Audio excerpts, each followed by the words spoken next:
16 আৰু 21 বিধানসভা নিৰ্বাচনে কি শিক্ষা দিলে অগপ নেতা জয়ন্ত খাউণ্ডক। কৌশল ৰণনীতি সলনি কৰিছে জয়ন্ত খাউণ্ডে।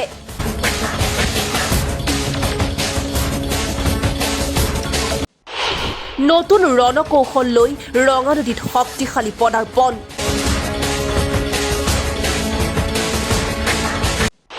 চিপ্ৰাং ৰাজনীতিক উফৰাই নতুন ৰণনীতি তৈয়াৰ। ৰঙানদীৰ বুথে বুথে অগপ নেতা জয়ন্ত খাউণ্ডৰ ভেটি মজবুত কৰাৰ মিছন আৰম্ভ। লখিমপুৰৰ ৰঙানদী বিধানসভা সমষ্টিত শক্তিশালী ৰণনীতি তৈয়াৰ কৰিছে অগপৰ মিত্ৰজোঁটৰ সম্ভাৱ্য প্ৰাৰ্থী জয়ন্ত খাউণ্ডে। 25ৰ শেষৰটো মঙলবাৰে সাংবাদিকসকলৰ সৈতে মত বিনিময় কৰিলে জয়ন্ত খাউণ্ডে। সমষ্টিটোত দলটোৰ উত্থানৰ ক্ষেত্ৰত সাংবাদিকৰ পৰা ল'লে পৰামৰ্শ। সাংবাদিক বন্ধুসকলৰ লগত মত বিনিময় কৰিলোঁ। বছৰটোৰ শেষ সময়, আমি নতুনক স্বাগতম জনাব লাগিব। নতুন দিনবিলাক সকলোৰে জীৱনৰ বাবে সুখ আৰু শান্তিৰ বছৰ হিচাপে আমি কামনা কৰিছোঁ। সকলোৰে জীৱনলৈ আনন্দৰ সঁফুৰা কঢ়িয়াই আনক।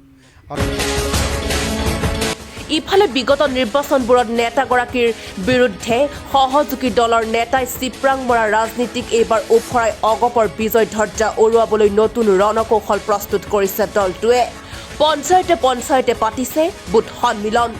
দললৈ আনিছে আন দলৰ বহু নেতা কৰ্মী সদস্যক। বুথে বুথে সদস্য অন্তৰ্ভুক্ত প্ৰক্ৰিয়াই দলটোৰ তৃণমূল পৰ্যায়ত ভেটি শক্তিশালী কৰাৰ বিপৰীতে বিৰোধী দলৰ ভেটিত কঁপনি তুলিছে। সমষ্টিটোৰ 1,70,000 ভোটাৰৰ কাষ্ট চপাৰ প্ৰক্ৰিয়া অব্যাহত ৰখাৰ সমান্তৰালকৈ সম্পূৰ্ণ ন ৰূপত ন উদ্যমেৰে নতুন পৰিকল্পনা লৈ ভোটাৰৰ মাজত পদাৰ্পণ কৰিছে জয়ন্ত খাউণ্ডে। অসম গণ পৰিষদৰ দলৰ কাৰ্যসূচী মতে আমি বুথে বুথে আমি বুথ সন্মিলন অনুষ্ঠিত কৰিছোঁ। আজি দক্ষিণ লালুক আঞ্চলিকতো এই বুথ সন্মিলন অনুষ্ঠিত কৰিছোঁ। এই বুথ সন্মিলনত আমাৰ বুথৰ সদস্যসকলৰ উপৰিও আমাৰ বহুতো শুভাকাংক্ষী ৰাইজ আহিছে আৰু আমাৰ অসম গণ পৰিষদ দলৰ প্ৰতি আস্থা আৰু বিশ্বাস ৰাখি আপুনি বহুত যুৱক যুৱতীয়ে, বহুত মহিলাই, পুৰুষে আজি ইয়াত যোগদান কৰিছে। এইটো এটা শুভ লক্ষণ দলৰ কাৰণে। অনাগত দিনত আমি এই তৃণমূল পৰ্যায়ৰ ব্যক্তিসকলক লৈ, তৃণমূল পৰ্যায়ৰ আমাৰ কৰ্মীসকলক লগত লৈ পেলাই আমি অসম গণ পৰিষদ দলটো শক্তিশালী ৰূপত প্ৰতিষ্ঠা কৰিব লাগিব। কি বিচাৰে? উন্নতি বিচাৰে। ৰাইজে কি বিচাৰে? প্ৰগতি বিচাৰে। ৰাইজে কি বিচাৰে? বিকাশ বিচাৰে। উন্নতি, প্ৰগতি আৰু বিকাশ আজি মিত্ৰদলৰ চৰকাৰখনে, য'ত অসম গণ পৰিষদ দলৰ অংশীদাৰ, তেওঁলোকে ৰাইজে এইটো প্ৰত্যক্ষ কৰিছে। ৰাইজে অসম গণ পৰিষদ দলৰ প্ৰতি আস্থা আৰু বিশ্বাস আছে। অসম গণ পৰিষদ দলত আশাৰ ৰেঙনি দেখিছে। অসম গণ পৰিষদ দলৰ আমাৰ সন্মানীয় সভাপতি অতুল বৰা ডাঙৰীয়া আৰু কাৰ্যকৰী সভাপতি কেশৱ মহন্ত ডাঙৰীয়াৰ নেতৃত্বত এটা নতুন চিন্তা চৰ্চাৰে, নতুন উদ্যমেৰে, নতুন আশাৰে কাম কৰা এটা প্ৰেৰণা পাইছে। সেইকাৰণে ৰাইজ আকৰ্ষিত হৈ দলটোত অংশগ্ৰহণ কৰিছে। চিপ্ৰাং ৰাজনীতিৰ বলি হৈ কেইবাবাৰো পৰাজয়ৰ মুখ দেখা জয়ন্ত খাউণ্ডে এইবাৰ সকলো কূটকৌশল উফৰাই সাধাৰণ জনগণৰ সমৰ্থন লৈ আগুৱাই যাবলৈ সংকল্প লৈছে। অচিৰেই ৰঙানদীত অনুষ্ঠিত হ'ব দলীয় কেন্দ্ৰীয় সংকল্প সভা। উপস্থিত থাকিব সভাপতি অতুল বৰা, সাংসদ বীৰেন্দ্ৰ প্ৰসাদ বৈশ্য আৰু ফণীভূষণ চৌধুৰী। চিপ্ৰাঙৰ ৰাজনীতিটো চলেই, এইটো সকলোৱে জানে। গতিকে আমি আমাৰ কাম কৰিব লাগিব। আমি কাম কৰিবলৈ আমি শক্তিশালী ৰূপত আমি নিজক প্ৰতিষ্ঠা কৰিব লাগিব। তাৰ কাৰণে আমি তৃণমূল পৰ্যায়, আমি মানুহৰ লগত আমাৰ যিটো সম্পৰ্ক, এই সম্পৰ্কটো আমি গঢ়ি তুলিব লাগিব। মানুহৰ অন্তৰত আমি স্থান পাব লাগিব। গতিকে মানুহৰ অন্তৰ স্থান পাবৰ কাৰণে, মানুহৰ অন্তৰ বুজ ল'বৰ কাৰণে আমি কাম কৰি আছোঁ। আৰু যিটোকে প্ৰত্যেকটো ৰাজনীতি দলে নিজৰ কাম কাজ কৰিবই। গতিকে অসমত আমি আঞ্চলিক দল অসম গণ পৰিষদ দলে নিজৰ লক্ষ্য, নিজৰ উদ্দেশ্য, নিজৰ আদৰ্শ আগত ৰাখি মূল্যবোধৰ ৰাজনীতিৰে অসমত কাম কৰি আছে। অসমৰ ৰাইজ, অসমত বসবাস কৰা সকলো ৰাইজৰ সৰ্বাংগীন বিকাশৰ বাবে অসম গণ পৰিষদ দলে কাম কৰি আছে। আমি তেনেধৰণে কাম কৰি আহিছোঁ।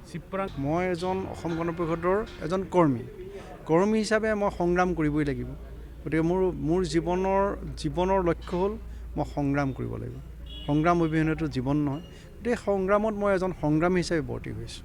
মই জীয়াই থকা আৰু জীয়াই ৰখাৰ যি অব্যাহত সংগ্ৰাম, এই সংগ্ৰামৰ এজন সৈনিক।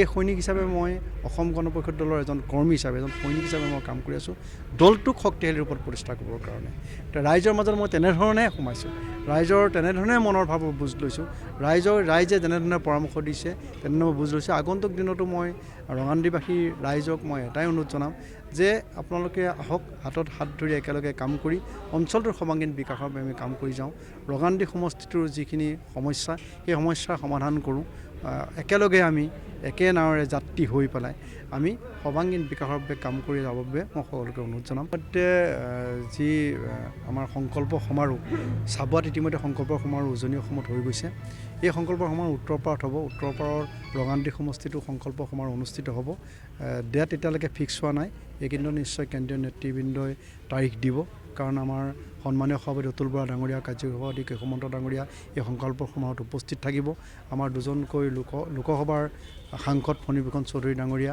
আৰু ৰাজ্যসভাৰ সাংসদ বীৰেন্দ্ৰ প্ৰসাদ বৈশ্য ডাঙৰীয়া উপস্থিত থাকিব অন্যান্য বিধায়কসকলো উপস্থিত থাকিব কেন্দ্ৰীয় নেতৃত্ব উপস্থিত থাকিব গতিকে তেওঁলোকে যিদিনাখনি দিন ধাৰ্য কৰিব সেইদিনাখনি ইয়াত আমাৰ সংকল্প সমাৰোহ অনুষ্ঠিত হ'ব news desk report the news Lakhimpur